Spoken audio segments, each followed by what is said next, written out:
Ada 11 nama yang sudah dipastikan masuk ke dalam neraka. Bahkan, nama-nama mereka diabadikan dalam Al-Quran sebagai penghuni neraka.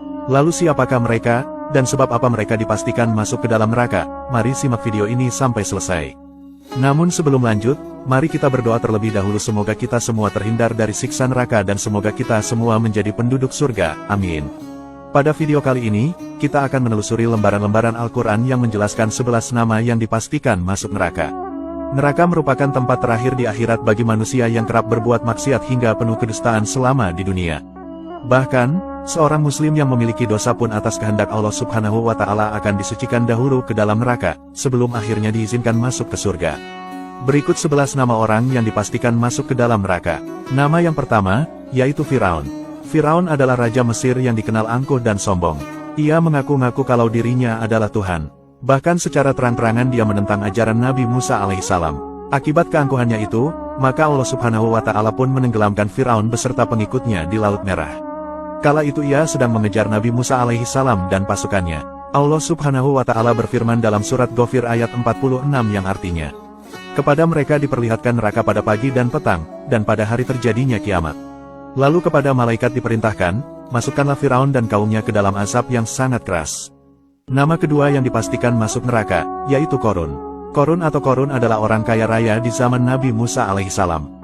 Diriwayatkan oleh Ibnu Abbas, bahwa Qarun diceritakan merupakan sepupu Nabi Musa. Qarun sebelumnya taat beribadah, tetapi memiliki kondisi hidup yang memprihatinkan. Kemudian pada suatu hari, kepada Nabi Musa Qarun meminta didoakan untuk menjadi orang yang berkecukupan. Ternyata doa tersebut dikabulkan oleh Allah. Lalu, tiba-tiba Qarun menjadi hartawan yang sangat kaya raya. Bahkan untuk membawa kunci hartanya, membutuhkan 70 orang dengan mengendarai unta. Saking kayanya, Qarun pun dibutakan mata dan hatinya. Dirinya bahkan menentang Nabi Musa alaihissalam yang sebelumnya telah mendoakannya. Kemudian, Nabi Musa alaihissalam lantas berdoa agar Qarun dibinasakan. Allah Azza wa Jalla pun mengabulkan doa Nabi Musa.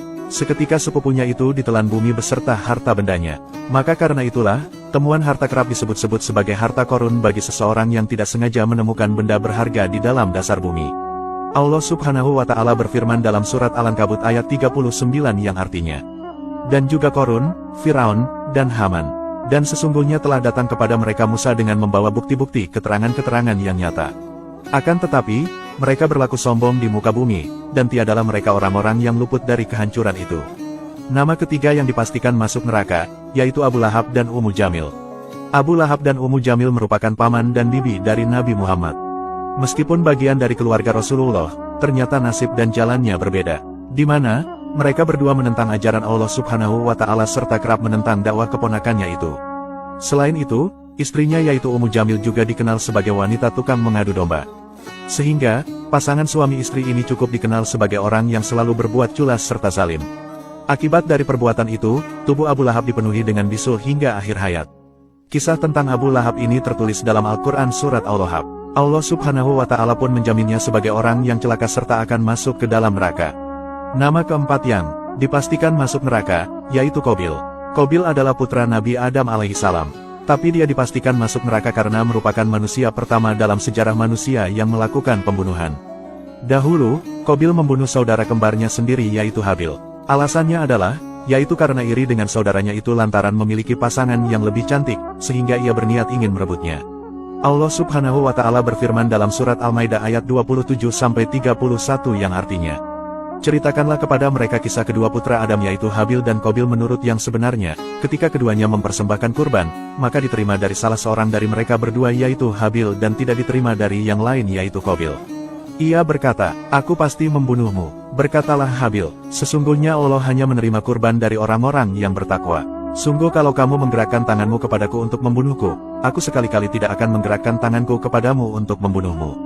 Sesungguhnya aku takut kepada Allah, Tuhan seru sekalian alam. Sesungguhnya aku ingin agar kamu kembali dengan membawa dosa membunuhku dan dosamu sendiri, maka kamu akan menjadi penghuni neraka. Dan yang demikian itulah pembalasan bagi orang-orang yang zalim. Maka hawa nafsunya Qabil menjadikannya menganggap mudah membunuh saudaranya. Sebab itu, dibunuhlah ia Habil. Maka jadilah ia Qabil seorang di antara orang-orang yang merugi. Kemudian Allah menyuruh seekor burung gagak menggali-gali di bumi untuk memperlihatkan kepadanya Qabil bagaimana seharusnya menguburkan mayat saudaranya Habil. Berkata Qabil, "Aduhai celaka aku, mengapa aku tidak mampu berbuat seperti burung gagak ini, lalu aku dapat menguburkan mayat saudaraku ini." Karena itu, jadilah dia Qabil seorang di antara orang-orang yang menyesat. Nama kelima yang dipastikan masuk neraka, yaitu Kanan. Kanan adalah putra Nabi Nuh alaihi salam. Ia adalah anak terakhir dari 3 saudara yang lain yakni Sam, Ham, dan Yafet. Istri Nabi Nuh sendiri bernama Wagilah dan masih masuk golongan orang kafir. Sebelum terjadi bencana banjir yang membinasakan kaumnya itu, Nabi Nuh alaihi salam sudah memperingatkan anak istrinya agar ikut dengannya dan memeluk Islam. Sebelumnya, Nabi Nuh sudah membuat kapal raksasa untuk menyelamatkan keluarga serta umatnya kala itu.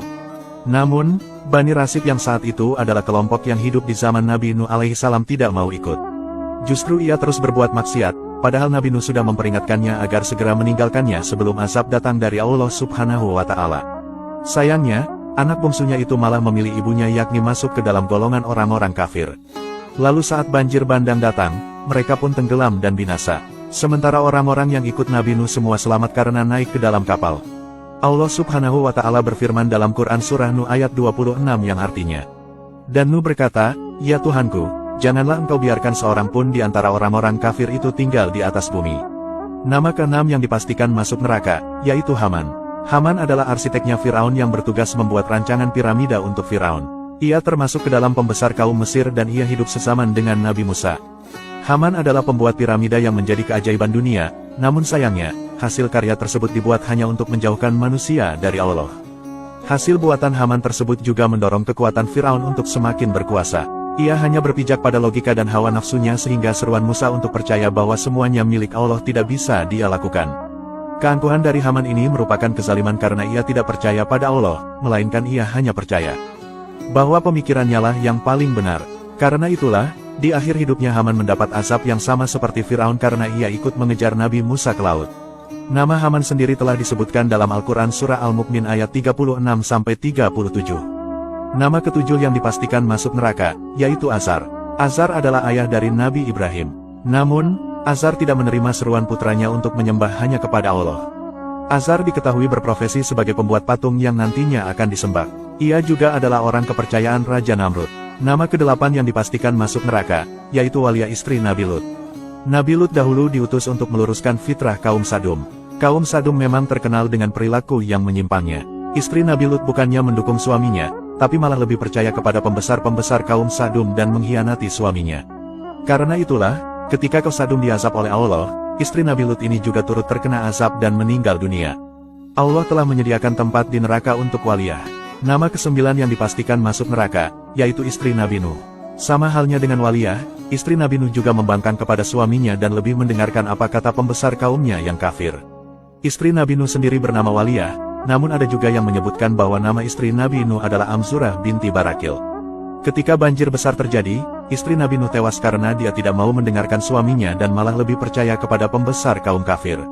Nama ke-10 yang dipastikan masuk neraka, yaitu Raja Namrud. Namrud adalah Raja Babilonia yang sangat cerdas melebihi kecerdasan manusia pada zaman itu, namun karena kecerdasannya, hal itu kemudian malah membuatnya menjadi sombong dan tidak mengakui Tuhan. Tidak hanya itu, Namrud juga mengaku bahwa dirinya adalah Tuhan dan menentukan siapa saja yang boleh hidup dan mati di bumi. Raja Namrud dikenal karena memiliki harta karun yang luar biasa. Cadangan makanannya berlimpah, bala tentaranya banyak, serta istana yang megah bersama menara Babel Raja Namrud. Namun sayangnya, ia berlaku sombong dan tidak mau mengikuti ajaran Allah yang dibawa Nabi Ibrahim, bahkan Raja Namrud berani menentangnya dan menzalimi Nabi Ibrahim. Karena itulah, Allah lantas mengazabnya dengan mengirim jutaan nyamuk menuju bala tentara Raja Namrud. Saking banyaknya, sinar matahari pun tertutup oleh gerombolan nyamuk ini. Nyamuk tersebut menghisap seluruh darah bala tentara Raja Namrud. Melihat peristiwa aneh itu, Raja Namrud pun lari dan bersembunyi ke ruangan khusus tetapi satu nyamuk mengikutinya dan masuk ke kepalanya melalui lubang hidungnya. Nyamuk itu lalu menyiksa Raja Namrud selama 400 tahun atau selama ia berkuasa dengan sifat sombongnya. Raja Namrud pun meninggal dunia dengan keadaan zalim. Wallahu a'lamu bishawab.